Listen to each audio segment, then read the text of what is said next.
नमस्कार, मी प्राध्यापक बापूसाहेब कुमार खर्डे पाटील, तुळजाभवानी देवीचा मुख्य पुजारी।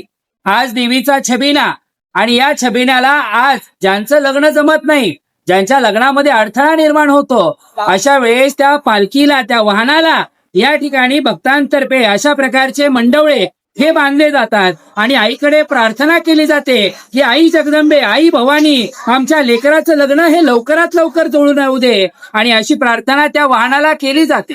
आता मुख्य प्रश्न हा आहे की अशा प्रकारची प्रथा ही का केली जाते?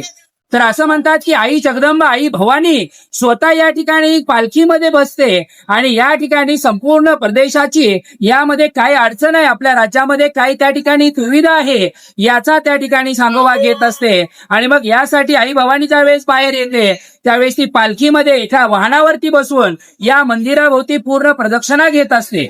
अशा वाहनावर आईची स्थापना होणार आहे, त्या वाहनाला अशा प्रकारचे मंडवळे बांधून आई भवानीला साक्षात सांगितलं जातं की आमच्या हा अडचणी आहेत, आमचे हे प्रॉब्लेम्स आहेत आणि हे तू दूर कर भवानी। आणि आई भवानीचा आशीर्वाद त्वरित त्या ठिकाणी लागू होतो आणि ज्या भक्ताचं लग्न जुळत नाही त्यांचं लग्न जुळून येतं आणि अडचणी दूर होतात। आणि यामुळे भक्त जे आहेत या आई भवानीच्या छबिन्यासाठी खूप मोठ्या प्रमाणामध्ये गर्दी करतात आणि आपल्या अडी अडचणी सगळं काही आई भवानीला निसंकोचपणे या ठिकाणी सांगत असतात। तर अशा प्रकारे आई तुळजाभवानीच्या छबिन्याची ही सेवा आहे। जय भवानी। आज आई भवानीचं जे छबिन्याचं वाहन आहे हे वाहन मात्र राजहंसी या ठिकाणी आहे आणि आई भवानीची जी स्वारी आहे, आई भवानीची जी पालखी आहे, ही पालखी मात्र या वाहनावरती आज निघणार आहे। आणि यासाठी आपल्या दरबारामध्ये शब्द वापरला जातो छबिना। छबी याचा अर्थ देवीची प्रतिमूर्ती जी आहे या वाहनावरती ठेवली जाते एका अंबारीमध्ये आणि त्या अंबारीच्या मागच्या बाजूला आरसा म्हणजेच आईना ठेवला जातो आणि म्हणून छबी आणि त्याच्या मागे असणारा आईना म्हणून सर्वस्वी याला छबिना असे या ठिकाणी म्हटलं जातं। आणि या छबिना वाहनावरती देवीची या ठिकाणी प्रदक्षिणा घेतली जाते। ही प्रदक्षिणा मात्र 1.5 प्रदक्षिणा असते, कारण एक प्रदक्षिणा आई भवानीची आणि अर्धी प्रदक्षिणा शिवाची, अशा प्रकारे 1.5 प्रदक्षिणा आई भवानीच्या वाहनावर निघत असते। आणि मग ज्या भक्तांच्या काही अडचणी असतील, काय असतील, ते भक्त या दरबारामध्ये येऊन या वाहनाला या ठिकाणी सांगतात, आई भवानीला या ठिकाणी या छबिनामध्ये जय तुळजाभवानीची पालखी या ठिकाणी असणाऱ्या राजहंसावरती या ठिकाणी निघणार आहे।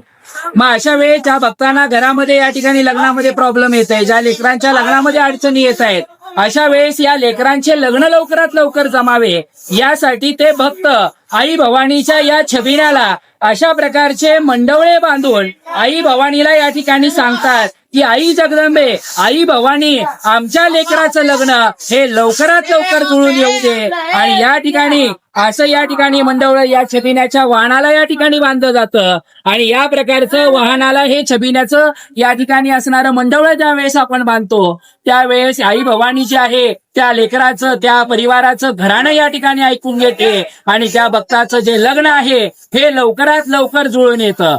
त्याच प्रकारे आज आपल्याला पाहतो आपण या ठिकाणी भक्तांतर्फे हे असणारे जे मंडवळे आहेत हे मंडवळे सुद्धा आपण या ठिकाणी बांधणार आहोत। आई राजा उदे उदे, सदानंदीचा उदे उदे, बोल भवानी माते की जय। फॉलो करा, शेअर करा, सबस्क्राईब करा।